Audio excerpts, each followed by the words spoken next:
Welcome back. Thanks for joining me. Today's reading from across the table is going to be a chapter entitled Cellfish. Cell with a C, cell fish, as in jail cell. September 1973. I was at a carnival with my family. We spent a long evening walking around, riding the rides, watching the shows, listening to the sideshow barkers sell their script. It was quite an experience for a young, impressionable Hannibal. I was 8 years old. One of the games in the midway had goldfish as prizes. There was a large table with a shelf curving up from it, and on the shelf were dozens, seemed like hundreds to my young eyes, of little bowls with a single goldfish swimming in each. With colored flashing lights of the midway surrounding, the entire tableau sparkled like bright gems spilling out of a treasure chest. This image stayed with me long after the calliope music faded and the sawdust was swept away. I still love a carnival. I asked my mom if, at the end of the day, the fish were all put back together in one tank so they could talk to each other. My mom said, "I don't know, but I don't think fish get lonely anyway. Goldfish have really, really short memories, so why would they get lonely? They don't know more than their own little apartments, and they seem to be perfectly fine there." She called them apartments, but to me, they looked more like cells. Little jail cells, and the occupants didn't even know they were prisoners. They swam oblivious in their neon-lit water, never reacting to the chaotic world going on just outside of their little glass cages. And aren't we just the same? Side note, especially these days in the pandemic and the way things are going. The most obvious things are the hardest to see and talk about. We color the world through the prism of our own selfish point of view. The fish doesn't know that it's swimming. If you try to explain to the fish that it lives in water, it might say, "What is water?" It is surrounded by water, so it's impossible to experience. They can't see it until they are outside of it. And this is how culture works on us. This is how we are so very, very easily manipulated. We know only our little cells, and we rarely, if ever, contemplate what is outside of them. We are prisoners of our own point of view and our own experiences. I'm not going to offer any moral advice here. I don't have any kind of authority to do that.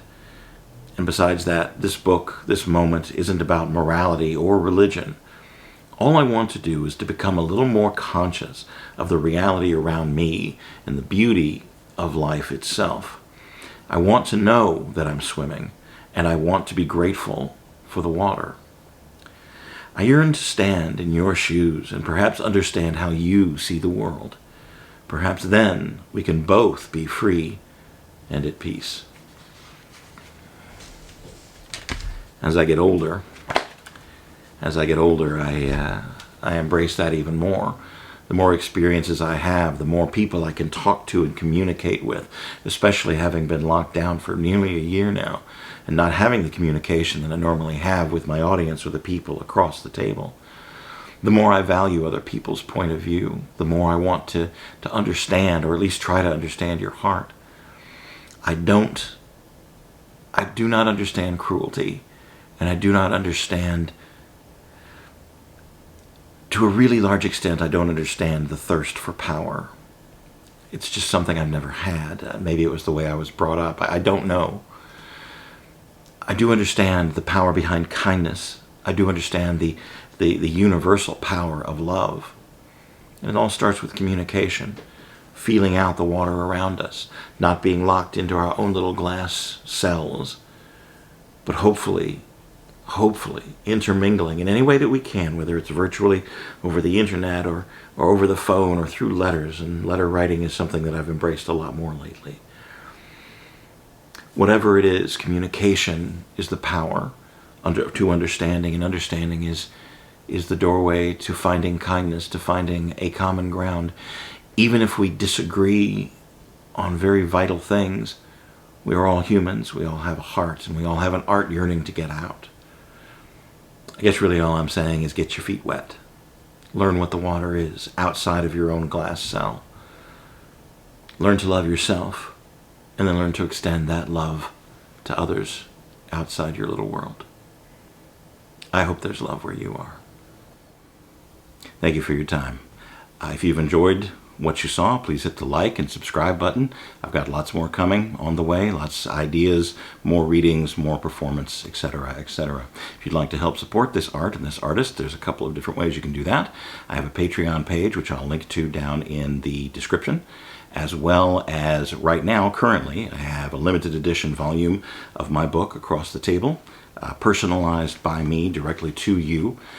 The link also down there, you can buy directly from me, and I ship to the continental United States for free, for all postage paid. If you live anywhere else in the world, if you'd like to pay the postage on it, I'd be happy to get it to you. There's also an ebook version available for those of you who don't want to pay extravagant postage around the world.